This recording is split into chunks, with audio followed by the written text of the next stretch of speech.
9h, le parking de la Sambuie est déjà noir de monde. Pourtant, la petite station familiale est fermée. Les remontées mécaniques sont définitivement à l'arrêt. Premier hiver sans ski alpin, alors les habitués se sont convertis au ski de randonnée. C'est vraiment très agréable. Il y a des tas d'itinéraires en hors-piste. L'ambiance est beaucoup plus feutrée qu'avant, mais bon, c'était quand même une vraie petite station de ski avant. Si les passionnés de glisse sont toujours bien présents, les clients ne se bousculent pas dans l'unique magasin de location. Je te laisse essayer. Parfait, merci. La plupart des randonneurs à ski ont leur propre matériel. Jusqu'à présent, 95% du chiffre d'affaires reposait sur le ski alpin.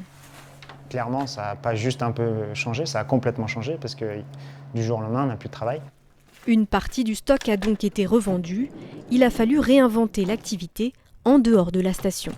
L'idée, c'était de créer un service mobile. Au lieu de faire venir les gens à la station, ce qui est quand même assez contraignant pour une station fermée, d'aller voir directement les gens chez eux, les servir directement chez eux. Après 10 ans à la Sambuie, ce restaurateur n'a pas embauché ses 3 salariés saisonniers cet hiver, tant l'activité a baissé. Hop, Amanac, et voilà.